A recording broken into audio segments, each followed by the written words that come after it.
भेद दिलों के खोलता है, नाटक वाले आए हैं, नाटक करके जाएंगे, नाटक वाले आए हैं, नाटक करके जाएंगे। सुन लेरी काकी सुन लेरी ताई ओ, सुन लेरी बेबे सुन ले लो भाई, नहरा की पुकार से पानी में एक दिन सब कुछ हो जाना बेकार से। हाँ, पानी में एक दिन सब कुछ हो जाना बेकार से। सबसे पहले आपको सबको मेरा नमस्कार। सभी आदरणीय जनों को हम बताना चाहते हैं कि हम जाट कॉलेज के विद्यार्थी शहर में जगह जगह पर जाकर हमारे प्राध्यापक डॉक्टर जसमेर मुंडा और उन्हीं के कुछ साथियों जिनमें श्री दीपक छारा जी, श्री मुकेश नानकवाल जी, श्री अजय हुड्डा जी, श्रीमती स्वीटी मलिक जी, इसके अलावा श्री राजेश नरवाल जी और साथ में श्री अरविंद भाटिया जी भी शामिल हैं। इसके अलावा अनेकों लोग हमारे इस अभियान से जुड़े हुए हैं, जिस अभियान का नाम है सुनो नहरों की पुकार। आज इस नुक्कड़ नाटक के तहत, इस नुक्कड़ नाटक के जरिए हम आप सबके सामने बताना चाहेंगे कि आखिर ये अभियान क्या है और इस अभियान की जरूरत क्यों पड़ी। तो क्या नाटक शुरू किया जाए? शुरू किया जाए। नाटक शुरू किया जाए? शुरू किया जाए। जमुरे ओ जमुरे कितना गया जमुरे? आया उस्ताद आया। धन बता खेल दिखाओगा? उस्ताद जरूर दिखाऊंगे। अच्छा सब ने असावगा ना उस्ताद। फिर क्या करेगा? उस्ताद आज मैं सबने समझाऊंगा, आने वाले काल की सच्चाई में सबने दिखाऊंगा। पर्यावरण के रूप में उपहार किया जो भगवान ने, उसका क्या बुरा हाल कर रखा है इस इंसान ने। उस्ताद आज मैं सबने हरे भरे प्रदेश हरियाणा से मिलवाऊंगा, वो क्या कहना चाह रहे सबने समझाऊंगा। अच्छा सुनते देर वो हरियाणा, मैं अपनी हरियाली और खुशहाली और खिलाड़ी की वजह से पूरे देश विदेश समझाना चाहूँ। यह हरियाली मेरे भीतर मौजूद मेरी नहरों की वजह से है, पर आज जो हालत है इन नहरों की, इन पढ़े लिखे नौजवानों ने कर रखी है, मैं उनकी पीड़ा, उनका दर्द उन नहरों की ही जुबानी सुनाऊंगा। मैं हूँ नहर, मैं सैकड़ों किलोमीटर दूर से दो पार्टों के बीच से आप सबके लिए स्वच्छ पेयजल लेकर आती हूँ, लेकिन आप लोगों ने आस्था के नाम पर अपने स्वार्थ के लिए दूसरों के बहकाव में आकर जाने अनजाने में जो मेरा हाल किया है, इसका फल आप लोगों को ही भोगना पड़ेगा। तुमने जमीनी पानी, कुएं और तालाब तो पहले ही खत्म कर दिए हैं। अब पीने के पानी का एकमात्र स्रोत नहर, इसका जो हश्र कर रहे हो, चलो इसके कुछ नमूने दिखाते हैं। सुना है के इकड़ा है रोटी खाती कि तुम्हारी ड्यूटी बजाना है। अच्छा सुनोगे? हाँ। मैंने अपने घर में वही करा था, तो उसकी सामग्री बच रही थी, और जो रोज घर में पूजा पाठ होना तो उसकी सामग्री थी। वह सारी सामग्री ना मैंने ठेले में डाल रखी है, उसने ना पानी में भरवा कर दिया। पागल है ये चीज के मैं नहर में भगवान क्यों याद रहे कि न बता दी तू? मैं तो किसी ने न बताई, हमारे बड्डे खाने हुई है, जो भी उनकी बच्ची और सामग्री हो ना, जो भी हम घर में पूजा पाठ करा वो ना पानी में भरवा कर देनी चाहिए। इससे हमारे देवी देवता और हमारे भीतर राज्य हो जाएगा और घर में सुख शांति होगी। ठीक से तुम कहा तो आऊंगा।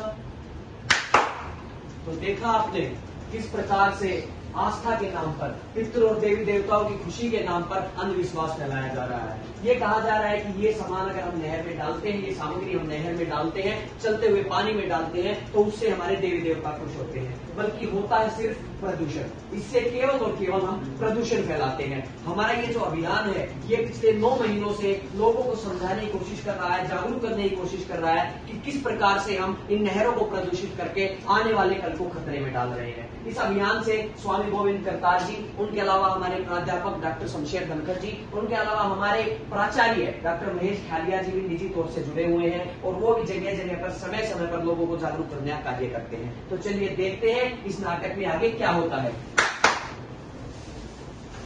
रुक जा भाई, रुक जा, ये करना ले रहा हो। मैं करना बंद कराया था, उसका क्या मैं सामान था, जो धूप दीप रेगा दी प्लास्टिक चीज और थी, तो करके बोले अगर नहर में को आया मेरा ये चीज के मैं नहर में बांट गया, बाकी देखा ये क्या ले रहा है, तो फूल फूला के काम है। तो फूल ये भाई मैले पुराने हो गए थे, तो करके बोले न वो आया। अच्छा, ये सिंदूर की डब्बी है, ये धूप दाबी का के काम भाई? सिंदूर भाई माता सिंदूर तो लावे है। अच्छा, शीशा के काम पानी बनियो माता मुंह नहीं देखा, शीशा तो चाहिए। देख भाई एक बात बताओ, ये चीज बनियो घने प्रकार के केमिकल आता है, और वे केमिकल अपने शरीर में बहुत हानिकारक काम है। तो ये चीज आगे नहर में मैंने करिए, फिर आगे जाके नहर के सारा जाएगी, अपने से पढ़े लिखे ने नहर की हाल कर रखा है। ये चीज सर बीमारियां घर बना कर कदे भी तरह के नाम पर वो करते हो, तो आगे तो मना करिए, ठीक है? ठीक है भाई। जैसा कि आपको बताया गया, यहाँ तो केवल 2-4 चीजों के नाम गिनाए गए हैं, लेकिन कोई एक नहीं, 2 नहीं, बल्कि यहाँ जितने भी लोग बैठे हैं वो कोई भी चीज सोचे तो वो लोग नहर में डालकर जाते हैं। हमने देखा है लोग 90 से ज्यादा तरह का सामान विभिन्न वाहनों से नहर के अंदर डालकर चले जाते हैं, जो 9 महीने में इन नहरों के पुलों पर खड़ा होकर हमने खुद विश्लेषण किया है। लेकिन ये भी नहीं सोचते कि हम आगे आने वाली पीढ़ियों के लिए कितना नुकसान का कार्य कर रहे हैं। उन 90 चीजों में खाने पीने के सामान से लेकर श्रृंगार के सामान से लेकर और न जाने क्या क्या है। अगर खाने पीने के सामान की हम बात करें तो हमारे रोहतक में विभिन्न ब्रांड की मशहूर रेवड़ियां आती हैं। रोहतक की मशहूर मिठाई है रेवड़ी। सर्दियों में लोग खूब रेवड़ियां खाते हैं, लेकिन नहर में भी रेवड़ियां डालकर जाते हैं। इसके अलावा अंधविश्वास के नाम पर न जाने लोग क्या क्या डालकर चले जाते हैं।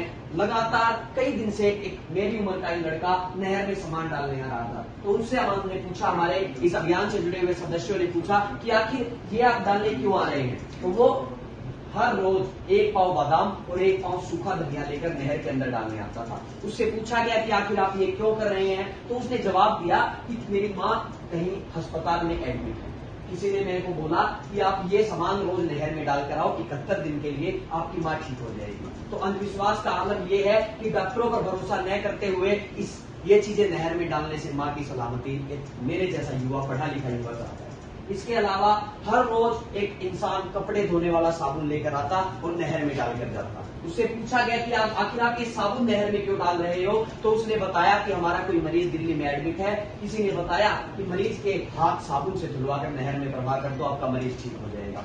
अनेकों प्रकार के बहाने बनाकर लोग नहर में सामान डालकर जाते हैं और हमसे लड़ने के लिए भी तैयार हो जाते हैं, और वो सोचते हैं कि इसमें हमारा कोई निजी स्वार्थ है। लेकिन बस स्वार्थ इतना है कि आने वाली पीढ़ियों के लिए पीने लायक पानी पहुंच सके, जैसे हमारे पूर्वजों ने हमें दिया है। तो चलिए देखते हैं आगे इस नाटक में क्या होता है। माँ कित गई? माँ क्या हो गया बेटे? माँ गला मुंडा दर्द हो रहा है पेट में। पर क्या हो गया? गला मुंडा दर्द हो रहा है। बात होगी बेटा, क्यों हो रहा? गला मुंडा दर्द हो रहा है। रोटी खाई थी? खाई थी। क्या चल डॉक्टर का चला जा। डॉक्टर साहब देखिए क्या हो रहा है, छोड़ेगा पेट में दर्द हो बेटा? हाँ। तो एक बार मुंह खोलियो, जीभ दिखा, आँख खोल, खुद देख लो भाई साहब कितनी पीड़ पड़ रही है। यहाँ पानी पिया है ना बेटा? हाँ। कोई बात नहीं, दवाई मैं भिजवा दूंगा, मैं लिख कर दे दूंगा, आप लेकर चलो। लेकिन दवाई की जरूरत फिलहाल इस बच्चे ने नहीं, अपनी सोच ने है। क्योंकि आप खुद देखो, एक बात बताओ, खुद नहर में कुछ सामान डाल के आए हो? हाँ डाल करो, बता कोई पितर खुश हूँ, भगवान खुश हूँ। लेकिन जो पितरों की तो आपको चिंता हो गई, लेकिन जो बच्चा आपके घर में बीमार है उसका कारण आप खुद बन रहे हो, ये आपको समझ में आ रहा है? आप कोई भी सामान नहर में डाल कर आते हो, वो केवल नहर के जल को प्रदूषित करता है। और कई बार आपने भी देखा होगा कि जब जो हमारा सप्लाई का पानी है वो कई बार पीले रंग का आता होगा। अखबार वाले भी उस पर कटाक्ष करते हैं कि आज घरों में सप्लाई हुई माजा, वो माजा हमारे करके सप्लाई हो रही है, वो पीला पानी, वो गंद पानी हमारी वजह से सप्लाई हो रहा है। हमें खुद ध्यान करना होगा। और एक बात और आपको बता दें, हमारी सोच के सुधार की जरूरत क्यों है? क्योंकि जो पहले नैनो पार्टिकल्स, माइक्रो पार्टिकल्स नाम का प्लास्टिक केवल समुद्री जीवों के खून में पाया जाता था, आज के समय में वो इंसानी खून में भी आ गया है। और ये मैं नहीं कह रहा, ये रिपोर्ट कह रही है। और अगर एक और रिपोर्ट की माने तो पूरे हरियाणा में हमारा शहर रोहतक कैंसर का गढ़ बन चुका है, और उसका कारण है केवल ये प्रदूषित हवा, प्रदूषित पानी। हमें खुद यह ध्यान करना होगा कि हम इसे और ज्यादा प्रदूषित न करें। हमें हर प्रकार के प्रदूषण को दूर करना होगा, जिसमें वायु प्रदूषण, जल प्रदूषण, भूमि प्रदूषण और ध्वनि प्रदूषण शामिल है। हमें खुद सोचना होगा कि हम कैसे वातावरण में जी रहे हैं, और इस वातावरण को हमें शुद्ध बनाना होगा। तो आगे से ऐसा कार्य न करें जो वातावरण को प्रदूषित करे, वरना ऐसे ही बच्चे बीमार होंगे। और ऐसे ही अगर एक और रिपोर्ट की हम माने तो आने वाली पीढ़ियों में 50% बच्चे अपाहिज पैदा होने वाले हैं। तो हमें ये ध्यान रखना होगा और दूसरों को भी समझाना होगा कि ऐसी गंदगी न फैलाए। ठीक है, कड़ा है क्या बात होगी? क्यों चिल्ला रहा है? भी बताने की जरूरत है, क्या बात होगी? देखे ना सारा बीमार हो रहा था। तो मैं उल्टा सीधा खा पी लिया होगा। खाया को नहीं, पिया लिया उसने, जहर पी लिया पानी। मन करती 17% वाली ये चीज नहर नहीं पवानी नहीं पर तुम मानी नहीं। क्या बात होगी? बात ये आगे आगे दर्जा मिट्टी क्या दी तेरे गट्टिया ना काट दूंगा। और जब चलेगी नहर पे, पड़ोसी ने भी समझाइए कि ये चीज नहर में नहीं पवाया करे, पानी प्रदूषित हो है। अंधविश्वास के नाम पे भाई हो, अंधविश्वास के नाम पे भाई कुछ भी मत ना डालो रे, नहरा ने बचा लो रे, नहरा ने बचा लो रे। नहरा ने बचा लो रे इन, नहरा ने बचा लो रे। के बात भाई मुख दुखी बैठा है? मेरा मैं भाइयों भगवान हमारी थे कि रुसरा है क्या हो गया? क्यों तो बरसात की कमी थी, अरे एकदम दाने में पानी कम हो गया। अच्छा और थकार के नहर ती पहुंचा, अरे इतनी ठंड में भी नहर में भीतर बढ़ना पड़ गया। अरे देखा था दाने की पाइप पाक, नहर की पाइप पाक, दाने की पाइप पाक है। बड़ी मूर्ति है, प्लास्टिक का सामान मिल रहा था। बड़ी मूर्ति? हाँ मूर्ति नहीं भाई, कई तरीका प्लास्टिक का सामान थैले थैले देखे। लोग पूजा पाठ करके अपने घर आते नहरा में बांधे है और वहाँ सेहत है हमारी दिशा में है 8-10 दिन पूजा पाठ करके नहरा में मूर्ति और सामग्री पकाने का ये मतलब है भाई। हे भगवान तू यही ने कुछ समझा, जब पढ़े लिखे ये काम करेंगे सही हो गया, मन पड़ रहेगी। और पढ़े लिखे तो वे हैं जो नहरा पर खड़े होगा, लोग गान समझाने लग रहे हैं। ये जो हमने इस नाटक में आपको दृश्य दिखाया, ये कोई मनगढ़ंत कहानी नहीं है, बल्कि जब इस अभियान से जुड़े हुए लोग नहरों के पुलों पर खड़े होते हैं तो न जाने कितने ही लोग उन्हें आकर अपनी आप बीती बताते हैं। ये कहानी थी रोहतक जिले के पास स्थित कलानौर के एक किसान की, जिसने बताया कि कैसे उसे हम जैसे लोगों की बेवकूफी की वजह से मुश्किलों का सामना करना पड़ा। जब दिसंबर की कड़कड़ाती ठंड में उसे नहर के अंदर उतरना पड़ा, केवल और केवल उस मूर्ति और प्लास्टिक की थैलियों की वजह से। लोग अनेकों प्रकार की चीज डालकर जाते हैं। और एक बात और मैं आपको कहना चाहूंगा, आपको बताना चाहूंगा कि जैसे हमारे पूर्वजों ने हमारे लिए पीने लायक पानी छोड़ा, तो ये अब हमारी जिम्मेदारी बनती है कि हम आने वाली पीढ़ियों के लिए पीने लायक पानी छोड़कर जाएं।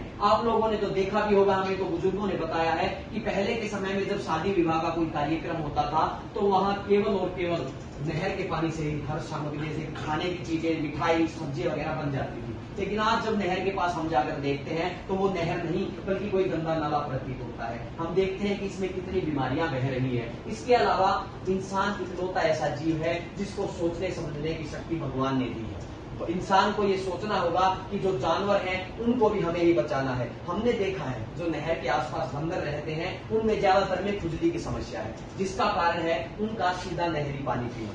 अगर नहरी पानी खेत में जाता है, खेत से हमारे अनाज में जाता है, अनाज से हमारे पेट में जाता है, तो वो केवल और केवल हमें बीमारी का घर बनाता है। तो ये हमें सोचना होगा, तमसाद करना होगा कि हम ऐसी चीजें नहर में न डालें जो पानी को प्रदूषित करें। तो चलिए देखते हैं आगे इस नाटक में क्या होता है। दादी, ए दादी कितनी गई? दादी आई बेटा आई, क्या था? दादी आज मैं नुक्कड़ नाटक आने आए थे, मैंने नाटक देखा, नाटक देख के करके मैं समझ में आया, कुछ सीखा उस नाटक से? बेटा उन लोगों से मैं तो बहुत कुछ सीखी हूँ और समझी भी हूँ। महाराजा कदे हवन होया, उसकी बची और सामग्री मैं तो नहरा में कदे नहीं बुआऊंगी। कितनी रहेगी सामान नहीं? बेटा बची और सामग्री और मैं धूप दावे तक गमला में डलवा दूंगी। और बची और प्लास्टिक का सामान बोतल बातल गली में नगर पालिका की गाड़ी आया करे उसमें बदवा दूंगी। और मैं जड़ा बैठे सारे लोगों ने यह सलाह दूं, अपने पानी ने प्रदूषित होने से बचा लो। जैसा कि हमने दिखाया, हमने लास्ट में लोगों को ये सीख देने की भी कोशिश की कि अगर कोई सामान है तो उसको नगर निगम की गाड़ी में डलवा दें। इसके अलावा अगर हमें भूमि प्रदूषण को भी रोकना है तो हमें ऐसी चीजें भूमि में नहीं दबानी चाहिए जो कभी भी आगे चलकर बायोडिग्रेड न हो, यानी कि वो भूमि में न मिले। जैसे प्लास्टिक का सामान है वो भूमि में मिलता नहीं है, तो वो हमें जरूरी है कि हम उसे नगर निगम की गाड़ी में डाल दें ताकि वो आगे उसका सही जगह उसको कंपोज कर दें या फिर सही जगह उसे डाल दें। तो हम ऐसे ही कोशिश करते रहते हैं कि लोगों को अनेकों प्रकार से जागरूक कर सके, क्योंकि इतनी बीमारियां हो चुकी हैं। अगर हम ऐसे ही अपने वातावरण को प्रदूषित करते रहे तो आने वाले समय में न जाने हम कोरोना जैसी कितनी महामारियों को न्योता दे रहे हैं। तो हमें ध्यान रखना होगा, हमें सोचना होगा कि हम ऐसा न करें।